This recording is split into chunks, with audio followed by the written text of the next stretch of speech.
आज हम लोग पढ़ने वाले हैं दंड प्रक्रिया संहिता 1973 का पहला और दूसरा सेक्शन। पहला चैप्टर में ही दिया हुआ है, देखिएगा दंड प्रक्रिया संहिता क्या है। दंड प्रक्रिया संहिता 1973 लिखा हुआ है, लेकिन इसका अधिनियम क्रमांक आपको गौर करना है, लिखते जाइएगा कि इसका अधिनियम क्रमांक है सन 1974 का अधिनियम संख्यांक कितना है 2। तो अधिनियम क्रमांक कितना है 2, लेकिन किसका 1974 का। जबकि आप देखेंगे कि दंड प्रक्रिया संहिता क्या लिखा हुआ है 1973 लिखा हुआ है, लेकिन अधिनियम संख्यांक 1974 का दूसरा नंबर है। अगला बिंदु हम देखते हैं उद्देशिका। दंड प्रक्रिया संबंधी विधि का समेकन और संशोधन करने के लिए इस अधिनियम को बनाया गया था। यह है इस अधिनियम का उद्देशिका। एक बार और गौर कीजिएगा, दंड प्रक्रिया संहिता 1973 की उद्देशिका क्या है? दंड प्रक्रिया संबंधी विधि का समेकन और संशोधन करने के लिए यह अधिनियम बनाया गया था।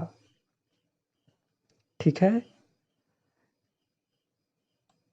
दंड प्रक्रिया संहिता के हम पहले अध्याय में आते हैं। तो पहले अध्याय में हम देखते हैं धारा 1। धारा 1 क्या दिया हुआ है? धारा 1 दिया हुआ है प्रारंभिक, जिसमें बताया गया है संक्षिप्त नाम, विस्तार और प्रारंभ कि यह अधिनियम कब, इस अधिनियम का नाम क्या है, कहाँ से कहाँ तक इसका विस्तार होता है और इसका प्रारंभ कहाँ से हुआ था। ठीक है। तो देखिए, पहला कंडिका कहता है इस अधिनियम का संक्षिप्त नाम दंड प्रक्रिया संहिता 1973 है। याद रखिएगा, अधिनियम कब बना था? 1973 में बना था, इसलिए इस अधिनियम का नाम दंड प्रक्रिया संहिता 1973 है। इसका विस्तार कहाँ से कहाँ तक है? तो अब इसका विस्तार संपूर्ण भारत पर है। कहाँ पर है? संपूर्ण भारत पर। और प्रवृत्त दिनांक यानी कि प्रारंभ देखते हैं, तो यह अधिनियम 1974 के अप्रैल के प्रथम दिन प्रवृत्त हुआ था। कहने का मतलब है कि भले ही दंड प्रक्रिया संहिता 1973 में बना था, लेकिन ये लागू कब से हुआ था? 1 अप्रैल सन 1974 से लागू हुआ था। ठीक है। अब आगे देखते हैं धारा 2।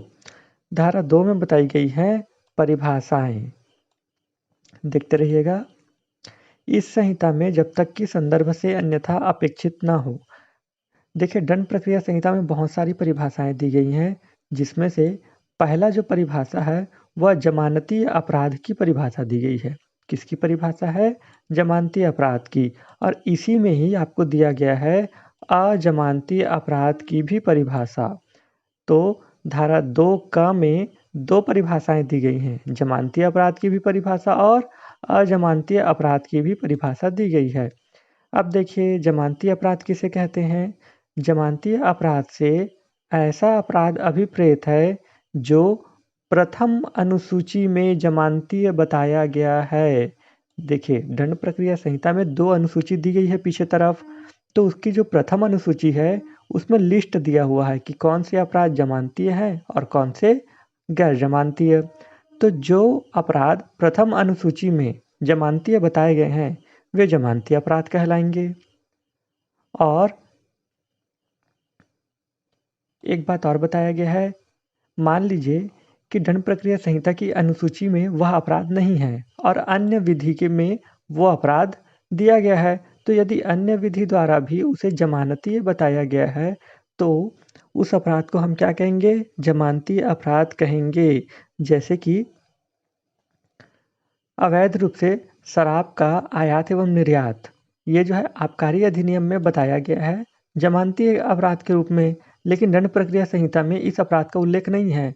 तो अन्य विधि में भी यदि कोई अपराध जमानती बताया गया है तो वह अपराध भी क्या कहलाएगा? जमानती अपराध ही कहलाएगा। और अजमानती अपराध किसे हम कहते हैं? अजमानती अपराध से कोई अन्य अपराध अभिप्रेत है। क्या कहा गया है यहाँ परिभाषा में? अजमानती अपराध से कोई अन्य अपराध अभिप्रेत है। अन्य अपराध मतलब वे अपराध जो जमानती नहीं है, वे सारे के सारे अपराध क्या कहलाएंगे? अजमानती अपराध कहलाएंगे। ठीक है। अब देखिए अगली परिभाषा जो है वो धारा 2 ख में दिया गया है आरोप की परिभाषा कि आरोप क्या होता है। तो गौर कीजिएगा कि दंड प्रक्रिया संहिता में आरोप को परिभाषित नहीं किया गया है, बल्कि बताया गया है कि यदि आरोप में एक से अधिक शीर्ष हों, यदि आरोप में एक से अधिक शीर्ष हो तो आरोप का कोई भी शीर्ष आरोप ही माना जाएगा या आरोप ही कहलाएगा। यहाँ आरोप की परिभाषा नहीं दी गई है। तो सामान्य शब्दों में हम आरोप किसे समझते हैं? जब किसी व्यक्ति को न्यायालय में बताया जाता है कि उसने क्या अपराध किया है, तो उस व्यक्ति को उसके द्वारा किए गए अपराध के बारे में बताना ही क्या कहलाता है? आरोप लगाना कहा जाता है। अब हो सकता है एक व्यक्ति ने एक से अधिक अपराध किया हो, तो जब आरोप में एक से अधिक शीर्ष हो यानी उस पर एक से अधिक अपराध के किए जाने का आरोप हो, तो आरोप का कोई भी शीर्ष यानी उसके द्वारा किया गया कोई भी अपराध जो होगा उसके बारे में आरोप लगाया जाना भी आरोप ही कहलाएगा। ठीक है। अगली परिभाषा दी गई है संज्ञेय अपराध की। ये बहुत इंपॉर्टेंट है। संज्ञेय और असंज्ञेय अपराध में एलएलबी स्टूडेंट्स को हमेशा पूछा जाता है। देखिए संज्ञेय अपराध हम किसे कहेंगे? संज्ञेय अपराध, तो संज्ञेय अपराध और संज्ञेय मामला दोनों की परिभाषा जो है वो धारा 2 ग में दी गई है। गौर कीजिएगा, संज्ञेय अपराध और संज्ञेय मामला दोनों को परिभाषित किया गया है धारा 2 ग में। कौन है संज्ञेय मामला? देखिए संज्ञेय मामला या संज्ञेय अपराध कहाँ पर बताया गया है? प्रथम अनुसूची में। दंड प्रक्रिया संहिता के पीछे में 2 अनुसूची दी गई हैं, जिसकी प्रथम अनुसूची में अपराधों का वर्गीकरण दिया गया है। यदि प्रथम अनुसूची में कोई मामला संज्ञेय अपराध या संज्ञेय मामला के रूप में वर्गीकृत किया गया है, तो वह क्या कहलाएगा? संज्ञेय अपराध कहलाएगा, संज्ञेय मामला कहलाएगा। और इस प्रकार के मामले में पुलिस को वारंट के बिना गिरफ्तार करने की शक्ति होती है। गौर कीजिएगा, संज्ञेय मामला क्या है?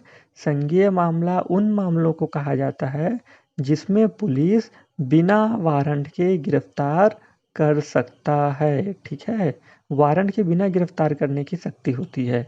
तो चाहे वो प्रथम अनुसूची में दिखाया गया हो या किसी अन्य विधि में दिखाया गया हो, वे सभी मामले जिसमें पुलिस बिना वारंट के गिरफ्तार कर सकता है, उन सभी मामलों को संज्ञेय मामला कहा जाता है। ठीक है। अगली परिभाषा देखिए, अगली परिभाषा किसकी दी गई है? धारा 2 घ में परिवाद।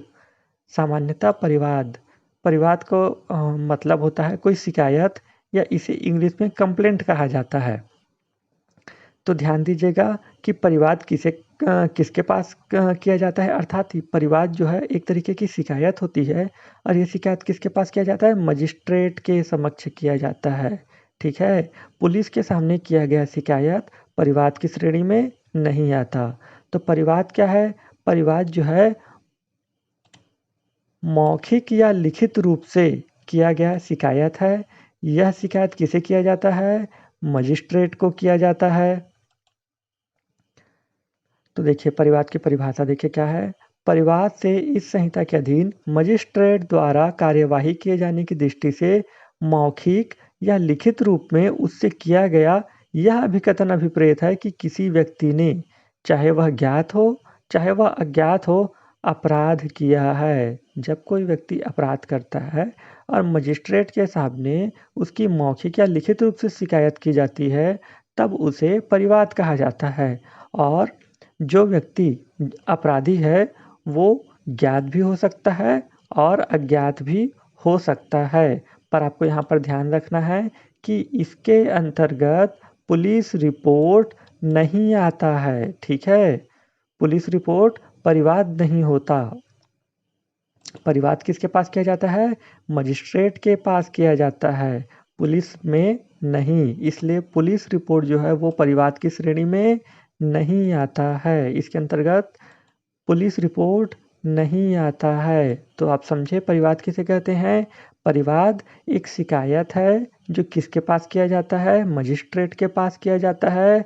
मौखिक भी हो सकता है या लिखित भी हो सकता है। इसमें क्या शिकायत किया जाता है? अपराध के संबंध में शिकायत किया जाता है कि किसी व्यक्ति ने अपराध किया है और जिस व्यक्ति ने अपराध किया है, हो सकता है हमें पता हो कि वह कौन-सा व्यक्ति है, तो वह ज्ञात होगा या हो सकता है कि हमें नहीं पता कि उस कौन से व्यक्ति ने अपराध किया है, तो वह अज्ञात भी हो सकता है। ठीक है?